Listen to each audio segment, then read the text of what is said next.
జ్ఞానయోగం వ్యాసపీఠం బహువేదశాస్త్రం బోధామృతహిత శ్రీమన్నారాయణం శివగౌరీ సంభాషిత సకల పురాణం అష్టాక్షరి పంచాక్షరి మంత్రావరణం అఖిల దేవతా సంస్తుతి పారాయణం జయ మంగళకరమీ ప్రవచన శ్రవణం అనుదినము శుభము సుఖము జీవన గమనం దేవరాగం జ్ఞానయోగం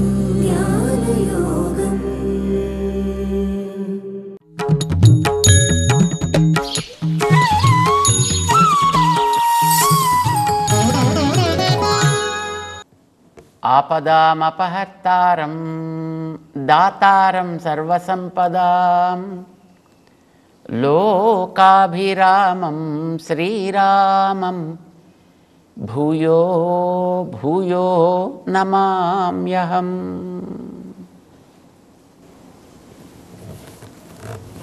జై శ్రీమన్నారాయణ. ప్రియ భగవద్బంధువులారా, విషయం ఎంత గొప్పదైనా చెప్పేవాడికి దాని యందు ఎదటవాడికి అందించాలి అనేటటువంటి తపన, వినేటటువంటి వ్యక్తికి ఇది మనది ఇది మనకి అనేటటువంటి ఒక ఆర్తి, ఒక జిజ్ఞాస అనేది లేకపోతే చెప్పేవాడు వ్యర్థం, వినేవాడు వ్యర్థం. అయితే ఇది అందరికీ ఆ రకమైనటువంటి జిజ్ఞాస ఉంటుంది అని మనం చెప్పలేము. అసలు చాలామందికి ఉండదు కూడా. అలాంటప్పుడు ఏం చేయాలి? జిజ్ఞాసని పుట్టించి చెప్పాలనిపిస్తుంది యోగ్యుడైనటువంటి ఒక గురువుకి.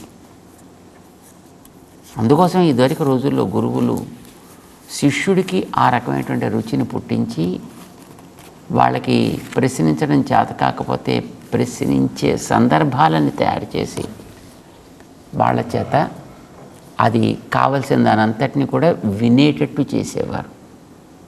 విన్న తర్వాత అది మంచిదైతే విషయం సహజంగానే అర్థమవుతుంది. అర్థం కనుక సవ్యంగా అయితే అది వాడికి ఆచరణలోకి కూడా వస్తుంది. మహానుభావుడైనటువంటి వ్యక్తి వైశంపాయనుడు, ఉత్తముడైనటువంటి ఆచార్యుడు, మంచి గురువు.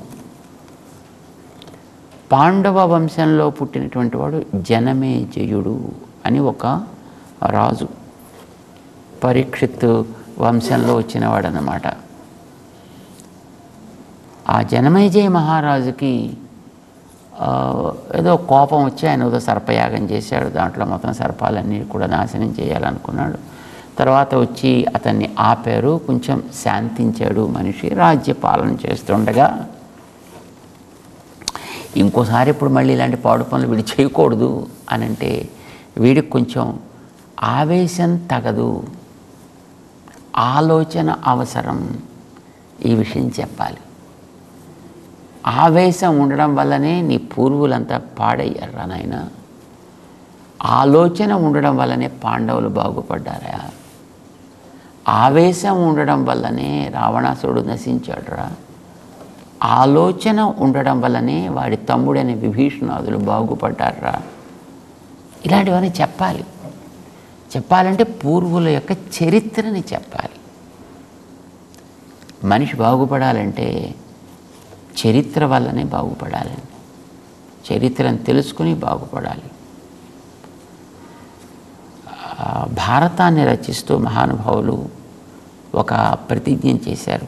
మేము ఎందుకు రాస్తున్నామంటే భారతాన్ని ఏదో మీకు చెప్పాలి, మేమేదో రాయాలి, గ్రంథాలని ముద్రించామని క్రెడిట్ సంపాదించాలి, లేకపోతే ఈ పుస్తకాలని సేల్ చేసుకుని ప్రాఫిట్స్ సంపాదించుకోవాలి.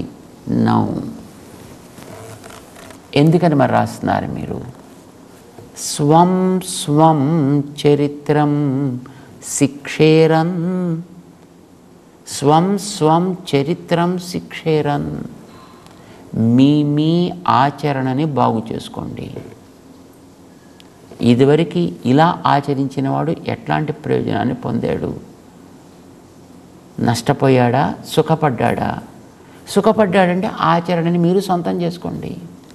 నష్టపోయాడంటే అలాంటి ఆచరణకి తిలోదకాలు వదలండి, వాటిని మానేయండి. ఎవరి కోసం అంటే మీ ఊళ్ళో వాళ్ళకా, మా ఊళ్ళో వాళ్ళకా? పృథివ్యాం, ఈ భూమి మీద ఉండేటువంటి వాళ్ళు ఎవరికైనా సరే, సర్వమానవా, వాళ్ళు ఈ జాతి వాళ్ళ, ఆ జాతి వాళ్ళ, ఈ కులం వాళ్ళ, ఆ కులం వాళ్ళ, ఈ మతం వాళ్ళ, ఆ మతం వాళ్ళ, ప్రశ్న లేదు. ఈ భాష వాళ్ళ, ఆ భాష వాళ్ళ, ఎవరైనా కావచ్చు. నువ్వు మనిషివైతే చాలు. మనిషిగా నీ బతుకుని సార్థకం చేసుకోవాలి అని అనుకుంటే, మనిషిగా నీ స్థానాన్ని పదిలంగా ఉంచుకోవాలని అనుకుంటే, మనిషిగా నీ తరాలు 10 కాలాల పాటు సాగాలి అని అనుకుంటే, స్వం స్వం చరిత్రం శిక్షేరన్ పృథివ్యాం సర్వమానవా. మీ బతుకుల్ని గురించి అర్థం చేసుకోండి. మీ బతుకుల్ని ఎట్లాగా బంగారు పంటలు పండించేటట్టుగా తయారు చేసుకోవాలో తెలుసుకోండి. వాటిని బండల పాలు చేయకండి. దానికి పెనకాతలు నడిచిన వాళ్ళ యొక్క కథ తెలియడం మీకు మంచిది. ఇదిగో నేను ఆ చరిత్రని మీకు ఇస్తున్నాను. అప్పుడు ఇచ్చాడు వేదవ్యాస భగవానుడు ఈ చరిత్రను అంతటిని కూడా. చేత మనం ఎప్పుడైనా సరే పెద్దల చరిత్ర తెలుసుకోవాలంటే అదేదో వాళ్ళ ఘనత కోసం తెలుసుకోవడం కాదు, మన బతుకుని బంగారంగా పండించుకోవడం కోసం మనం తెలుసుకోవాలి. పాపం ఈ పిల్లవాడికి ఆవేశం ఎక్కువ, జనమేజయుడికి. కనుక ఇతనికి ఏదైనా చెప్పి మంచి మార్గంలో పెట్టాలి అని అనిపించింది ఆయనకి. సరే వచ్చాడు ఒక రోజున, నాయన మహానుభావ, చాలా నువ్వు ఎప్పుడు కూడా రాజ పరిపాలన దక్షత కలిగినటువంటి మహానుభావుడివి కనుక ఆ వ్యవహారాల్లోనే తలమునకలై ఉంటున్నావు నువ్వెప్పుడు కూడా. కానీ ఉండడం మంచిదే, కానీ నీ పెద్దల గురించి తెలుసుకోవడం కూడా నీకు చాలా మంచిదే. తెలుసుకోవడం వల్ల నీ జీవితాన్ని కూడా బాగు చేసుకోవచ్చు. చెప్తాను, మీకు సంభావన ఎంత ఇవ్వాలండి చెప్తానంటే, ఏం అక్కర్లేదు, నువ్వు వింటే చాలున్నాయా. ఓహో అలాగండి, అయితే ఒక బాధ్యత తగ్గింది. నేను లేకపోతే మనం ఫస్ట్ డీల్ కదా, ఇది చెప్పాలి అంటే నువ్వు ఎంత ఇస్తావు నాకు, మరి అంత నాకు నేను ఇవ్వగలను ఇవ్వలేను చూసుకోవాలి కదా. అదేం లేదని చెప్పాడు ఆయన. నువ్వు వింటే చాలు, నువ్వు బాగుపడితే చాలున్నాయా. So nice. సరే ఏం చెప్తారు సార్ అని అడిగాడు. అంటే మరి ఏం లేదయ్యా, భారతం చెప్తా, రామాయణం చెప్తా, ఇంతేనా అన్నాడు. అలాగా, చాలా సంతోషం. ఎంతసేపు పడుతుందండి అని అడిగాడు. మీరు చెప్పింది వినడానికి ఎంతసేపు అంటే, దానికి మనం వినేదాన్ని బట్టి ఉంటుందా, మనం కేటాయించే సమయాన్ని బట్టి ఉంటుందా. అప్పుడు అసలు ఎంత గ్రంథం అండి అసలు మీరు చెప్పదలుచుకుంది? పెద్దది ఎక్కువేం కాదు. రామాయణం ఉంది కదా, ఓ 24,000 శ్లోకాలయా. భారతం ఉంది కదా, ఓ 1,00,000 శ్లోకాల గ్రంథమయా. గుండెల్లో పర్వతాలు పడ్డట్టు అయింది, రాళ్ళు కాదు. 24,000 శ్లోకాల రామాయణం, 1,25,000 శ్లోకాల గ్రంథమా భారతం. అంత వినమంటారా? నమస్కారం సార్, వెళ్ళొస్తాను, కొద్దిగా పని ఉంది అన్నాడు ఆయన. సరే పోనీ ఎప్పుడు రమ్మంటావు చెప్పా అంటే, ఎప్పుడు కుదరదండి, నాకు ఎప్పుడు అంత టైం ఇవ్వడానికి వీలు లేదండి, నా బోల్డని పనులు ఉన్నాయి సార్ అన్నాడు. పాపం చూశాడు ఆయన. సరే మళ్ళీ ఇంకోసారి వచ్చాడు. మళ్ళీ ఎప్పుడు వచ్చినా ఇదే కదా. సరే ఒకసారి పోనీ నువ్వు ఎంత టైం నువ్వు ఇవ్వగలనాను అనుకుంటున్నావు చెప్పా. మరి మీరు చూస్తేనేమో 1,00,000 గ్రంథాలు, ఇంకోటేమో 24,000 గ్రంథాలు. ఎక్కడ కుదురుతుంది? నాకు కుదరదు సార్. పోనీ నువ్వు ఎంత టైం ఇస్తే నువ్వు కుదుర్చుకోగలుగుతావు చెప్పు. అంటే కొద్దిపాటు అంటే పర్వాలేదండి. కొద్దిపాటు అంటే ఎంత చెప్పా అంటే 1 గంట 2 గంటలు అయితే పర్వాలేదండి. 2 గంటలు ఏం చెప్తారు? రామాయణం చెప్తాడా? బాగా భారతం చెప్తాడు ఆయన. 2 గంటలు చాలు. ఓకే, 2 గంటల టైం నువ్వు చాలా ఇస్తున్నావా? నువ్వు 2 గంటలు అంటే చాలా ఎక్కువ. నాకు అంత కూడా అక్కర్లేదులే. మరి ఎంత కావాలో చెప్పండి సార్ అంటే, నువ్వు పోనీ ఒక 5 నిమిషాలు టైం ఇవ్వగలవా? ఓ తప్పకుండా ఇస్తానండి. మీకు 10 నమస్కారాలు పెడతాను. నాకు 10 నిమిషాలు టైం అంటే తప్పకుండా ఇచ్చేస్తాను సార్. నాకు 10 నిమిషాలు కూడా అక్కర్లేదా? 5 నిమిషాలు కూడా అక్కర్లేదా? ఒక 5 సెకండ్స్ చాలు నాకు, అంతే, నీకు చెప్పేసి పోదామని. మళ్ళీ నమస్కారం సార్ చెప్పండి సార్ వెంటనే. అదేమిటో అంటే మరేం లేదయ్యా. ద్వౌ మూఢ పురుషౌ లోకేస్మిన్, ఈ లోకంలో 2 పరమ మూర్ఖులు ఉన్నారట. తెలిస్తే మంచిదని చెప్పిపోదామని వచ్చాను. లేచిపోయి బయలుదేరేసగిన మూటములే సర్దుకుని. 2 మూర్ఖుల మొత్తం ప్రపంచంలో. సరే, ఇంకా మీరు 5 నిమిషాల టైంని ఇచ్చాను కదా, మీకు 5 నిమిషాలు పూర్తి కాలేదు కదండి. మీరు ఇంకా 5 సెకండ్సే కదా మీరు చెప్పేశారు. సరే ఏమండి, మీకు 2 కనిపించారా? ఇంకెవరు కనిపించలేదా మీకు? ఏంటి మొత్తం ఇంత ప్రపంచంలో అంటే అంతేనయా? వాళ్ళిద్దరి గురించి తెలుసుకుంటే చాలు, ఇంకేం అక్కర్లేదా? మరి వాళ్ళ పేర్లేనే చెప్పకపోతే ఎలాగ సార్? మీరు వారు 2 అని చెప్పారు, వాళ్ళ పేర్లు ఏమిటో చెప్పండి సార్. మరి నీకు టైం లేదు కదా. టైం లేదంటే ఏదో కనీసం ఆ మాత్రం తెలుసుకోవడానికి పెద్ద పర్వాలేదు కదండి. చెప్పండి, వాళ్ళ పేర్లు ఏమిటో చెప్పండి. మరి ఎప్పుడైనా వాళ్ళు ఎక్కడి నుంచైనా వస్తే మరి వాళ్ళ పేర్లు అడిగి ఆ పేర్ల వాళ్ళైతే వాళ్ళని దూరంగా పెట్టాలి కదా. పోనీ పేర్లు చెప్పండి సార్. చెప్తా. ద్వౌ మూఢ పురుషౌ లోకేస్మిన్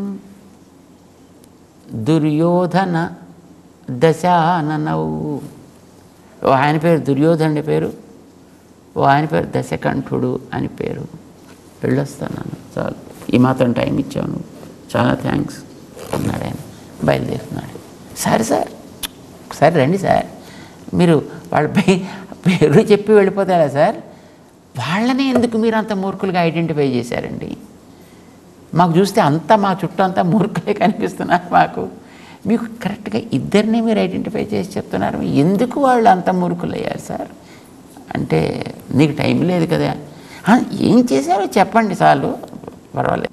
గోగ్రహం వనభంగంచ దృష్ట్వా యుద్ధం ముహుర్ముహు. ఆయన గోగ్రహణం జరిగింది చూసి ఒక ఆయన యుద్ధం ముహుర్ముహు, వాడు తగుదునమ్మా అని యుద్ధం చేశాడు ఆయన. వనభంగంచ, అడవి తగలబడ్డం అంతా చూశాడు ఆయన. చూసి కూడా మళ్ళీ తగుదునమ్మా అని మళ్ళీ యుద్ధానికి సిద్ధపడ్డాడు. ఇంతేనయ్యా? అదేమిటండి? వనానికి తగలబెట్టడానికి సిద్ధపడితే యుద్ధం చేయడం ఏమిటండి? ఎక్కడిది ఆ వనం? ఏమిటి ఆ వనం? ఎవరిది ఆ వనం? ఎందుకు తగలబెట్టాడు ఆయన? ఎవరి తగలబెట్టాడు? ఎలా తగలబెట్టాడు? ఆవిడ తోక కాలిస్తే తగలబెట్టాడు కదా. తోక అది ఎవరిదండి? అది ఆంజనేయుడి తోక కదా, కాల్చాడు కదా ఆంజనేయుడి తోకని. ఆంజనేయుడి తోకని ఎందుకు కాల్చారండి? ఎవరు కాల్చారు? మరి రాక్షసులంతా కాల్చలా అంటే వాళ్ళు ఎందుకు కాల్చారు సార్? అంటే మరి రావణాసుడు చెప్పింది అదే కదా, ఆయన ఎందుకు చెప్పాడు సార్? అంటే మరి వాళ్ళ తమ్ముడు గారు ఇచ్చిన సలహాని బట్టి వాడిదే వాళ్ళ ప్రాణం తీసేద్దాం అనుకున్నాడు. కానీ వాళ్ళ తమ్ముడు చెప్పాడు, ఒరేరా తీయకరా, వాడు దూత కదా అని చేత తీయడం మంచిది కాదు, వాడికి దండన విధిస్తే చాలును, వాడికి అవమానం కలిగేటట్టుగా దండన విధించాలి, అది చూసి మిగతా వాళ్ళందరికీ బుద్ధి వస్తుంది, అందుకోసం తగలబెట్టాను.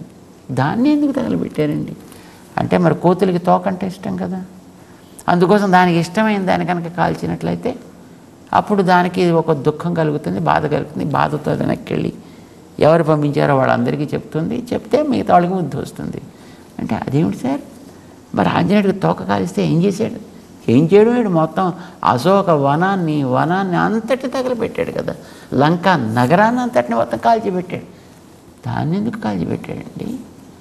అంటే మరి రావణాసుడు బుద్ధి రావక్కర్లే అంటే వాడు బుద్ధి ఏమైందండి అంటే ఎందుకండి ఇక్కడ అందులో అశోకవనాన్ని ఎందుకు కాల్చాడండి అంటే మరి అశోకవనంలోనే కదా సీత ఉంది అదేమిటండి సీతమ్మ రాముడి దగ్గర ఉండాలి కదండి అశోకవనంలోకి ఎందుకు వచ్చి మరి రావణాసుడు పట్టుకొచ్చి పెట్టింది అక్కడే కదా అంటే రావణాసుడు అశోకవనంలోకి సీతని ఆయన ఎందుకు పట్టుకొచ్చాడు సార్ అంటే మరి వాడు అక్కడికి మాయవేషం వేసుకుని వెళ్ళలే ఎక్కడికి వెళ్ళాడు సార్ అంటే పంచవటి దగ్గరికి అంటే పంచవటి దగ్గర ఎవరు ఉన్నారు సార్ మరి రాముడు లక్ష్మణుడు సీతమ్మ అక్కడే కదా ఉన్నది అక్కడెందుకు ఉన్నారు సార్ మరి కుటీరం వేసుకుంది అక్కడే కదా అక్కడెందుకు కుటీరం వేసుకున్నారు సార్ మరి 2.5 ఏళ్ళు ఉండాలి అని వాళ్ళు అక్కడే కదా వేసుకున్నారు అంటే 2.5 ఏళ్ళు ఏంటండి అంటే మరి వనవాసం చివరికి వచ్చేసింది కదా అంటే చివరి 2.5 ఏళ్ళు 3 ఏళ్ళు అక్కడే ఉందాం అనుకున్నారు అంటే అసలు ఎంతకాలం వనవాసం మరి వాళ్ళు 14 ఏళ్ళు మరి వనవాసం చేశారు కదా అది ఎందుకు చేశారు సార్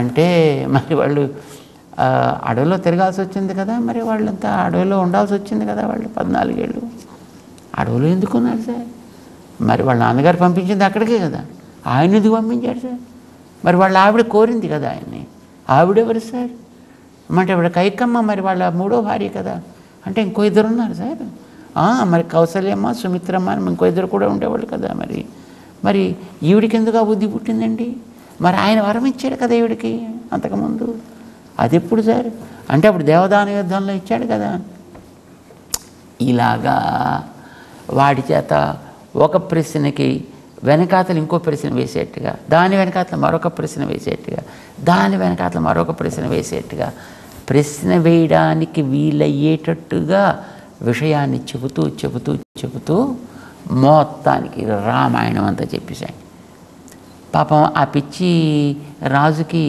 తను అడుగుతున్నాను వింటున్నాను ఇంత టైం గడుస్తోందని కూడా తెలియలా మొత్తం రామాయణం అంతా చెప్పాడు అంత చెప్పేసిన తర్వాత అంత పరాక్రమం కలిగిన ఒక్క వానరం లంకా నగరాన్ని అంతటిని కూడా మొత్తం అల్లకల్లోలం చేసి పెట్టి కాల్చి పారేస్తే కూడా అలాంటి వానరాల రాజైన సుగ్రీవుణ్ణి తోడు పెట్టుకుని అలాంటి పరాక్రమం కలిగిన వానరులను తోడు పెట్టుకుని లంకా నగరానికి మధ్య సేతువు నిర్మాణం చేసుకుని లంకానగరంలో ప్రవేశిస్తే అలాంటి వాళ్ళతోటి వెంటనే సంధి చేసుకోక యుద్ధం చేశాడు రావణాసురుడు బతుకుతాడా ఒక్కడొచ్చి మొత్తం ఊరుందటిని ఎంతమందిని పంపించినా చివరి తన కొడుకును కూడా ప్రాణం తీసినటువంటి ఒక్క వానరం అలాంటివి ఎన్నో వానరాలు వస్తే తగుదునమ్మా అని యుద్ధానికి సిద్ధపడ్డాడు ప్రాణం పోగొట్టుకున్నాడు రావణాసురుడు అందుకే వాడు మూర్ఖుడయ్యాడయ్యా అబ్బా ఎంత బాగా చెప్పారు సార్ మీరు అంటే మనం జాగ్రత్తగా ఆలోచించి చేయాలన్నమాట పనులని కరెక్ట్ అందుకోసం అలా చేసిన వాళ్ళు 2 అందులో ఒకడి గురించి చెప్పాను నీకు వెళ్ళొస్తాం మరి అంటే ఒకడి గురించే కదండి మీరు చెప్పారు మరి 2వ వాడేవాడు సార్ వాడే సుయోధనుడు వాడు కూడా ఇలాగే పాడు పని చేశాడు వాడేం పాడు పని చేశాడు సార్ గోగ్రహణం చూసి కూడా మళ్ళీ యుద్ధం చేశాడు కదా గోగ్రహణమా అది ఎక్కడ మరి ఉత్తర దిశలో గోగ్రహణం జరగలే దేనికి ఉత్తర దిశలో సార్ అదే మరి ఆ విరాట్ నగరానికి ఉత్తర దిశలో కదా గోవులని తిరుగుతుండేవి వాటిని అన్నిటినీ కూడా పట్టుకెళ్ళిపోయారు చూసి కూడా యుద్ధం చేశాడు వాళ్ళతో ఎవరు పట్టుకెళ్ళారు సార్ అంటే మరి అర్జునుడే కదా మళ్ళీ వాటన్నిటిని కూడా జాగ్రత్తగా పట్టుకొచ్చింది వాడి అంటే ఎక్కడి నుంచి పట్టుకొచ్చాడు సార్ మరి కౌరవులంతా మరల్చుకుపోతుండలా ఆపేసి వాళ్ళంతా దిగి మళ్ళీ వీటన్నిటి వెనక్కి మరల్చుకు రాలా కౌరవులు వాళ్ళు ఎందుకు పట్టుకెళ్ళారు సార్ అంటే మరి అజ్ఞాతవాసాన్ని బయట పెట్టాలంటే మరి ఏదో చేయాలి కదా అంటే అజ్ఞాతవాసం అదెవరు చేసేది సార్ మరి పాండవులు చేసిన అజ్ఞాతవాసమే కదా అంటే ఎంతకాలం చేశారు మరి 1 ఏడాది పాటు చేయాలా ఎందుకు చేశారు సార్ మరి అరణ్యవాసం అయిపోయాక అదే కదా చేయాల్సింది అరణ్యవాసం అది ఎవరు చేసేది సార్ మరి పాండవులు చేసిన అరణ్యవాసం కదే అది ఎంతకాలం అంటే 12 ఏళ్ల పాటు అది ఎందుకు చేయాల్సి వచ్చింది సార్ అంటే మరి ఓడిపోయిన తర్వాత షరతు అదే కదే దేంట్లో ఓడిపోయారు సార్ అంటే మరి జూదంలో అది ఎందుకు ఆడారు సార్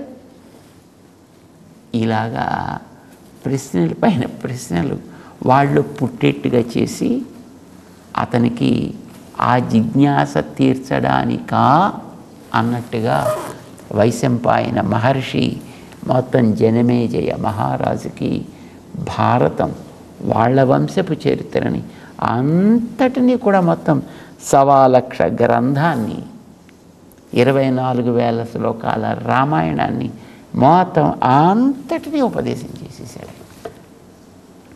ఎంత గొప్ప యోగుడైనా నాకు వినడానికి తీరిక లేదు, అబ్బా పనులతోటి నేను మునిగిపోతున్నాను అని సమయం ఒక 5 నిమిషాలు అరగంట కూడా ఇవ్వడానికి ఇష్టపడనటువంటి రాజుని అతనికి తెలియకుండానే అతనిలో జిజ్ఞాస కలిగి అతనే ప్రశ్నలు వేసి సమాధానాలను పొంది అందులోంచి మళ్ళీ ప్రశ్నలు పొంది అందులో మళ్ళీ దానికి సమాధానాలు పొందగలిగేటట్లుగా ఉపదేశం చేయగలిగాడంటే ఎంత యోగ్యుడైనటువంటి గురుత్తముడవుతాడైనా మహానుభావుడు అతనికి అట్లా ఉపదేశం చేశాడు.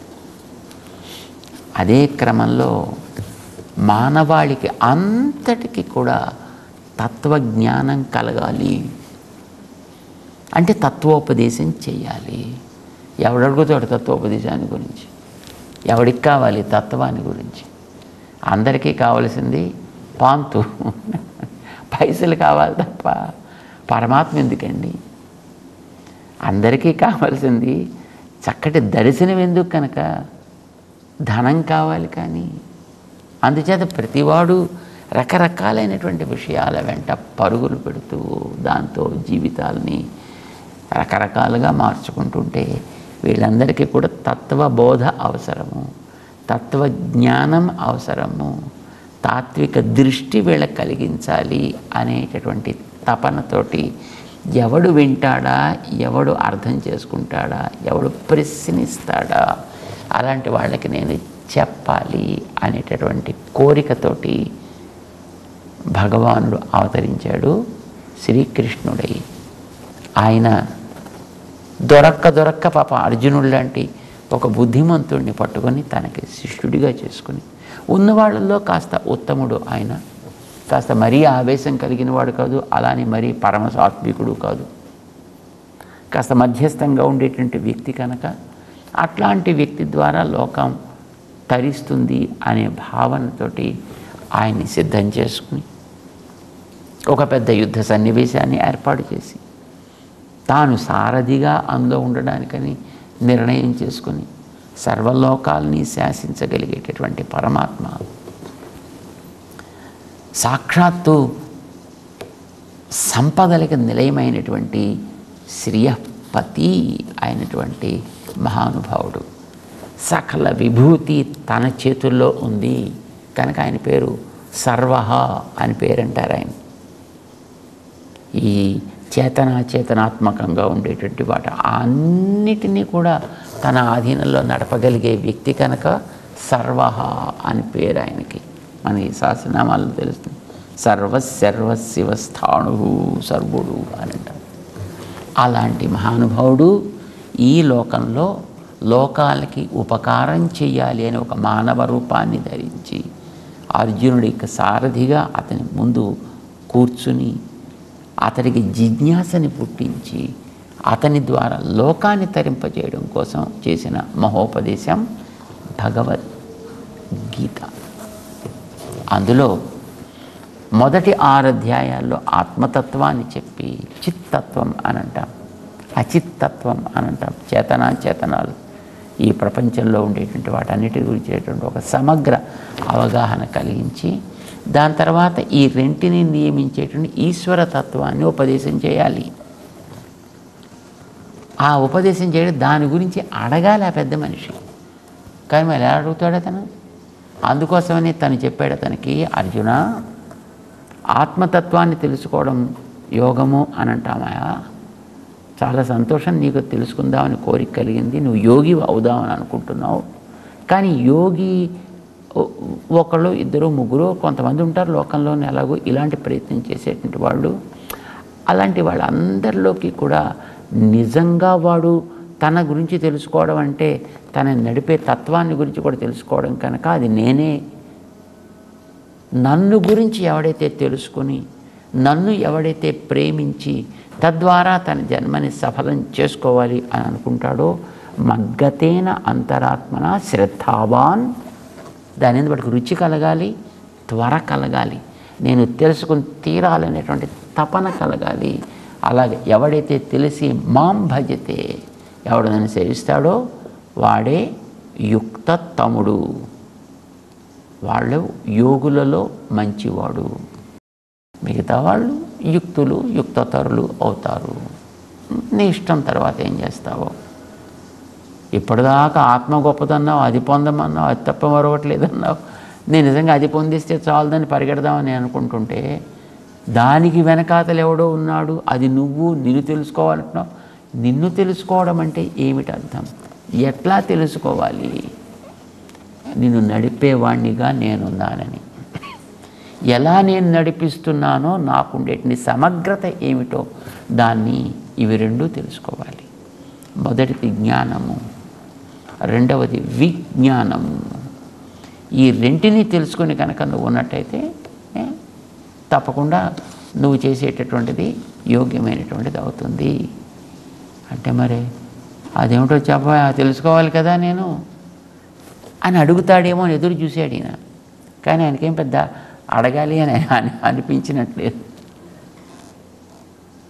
అతనికి దాని మీద రుచి కలిగించడం కోసమని, దాన్ని ఉపదేశం చేయడం కోసం చేసినటువంటి ప్రారంభమే 7వ అధ్యాయం జ్ఞాన విజ్ఞాన యోగము అనేటటువంటిది. అందులోకి మనం ప్రవేశిద్దాం. జై శ్రీమన్నారాయణ.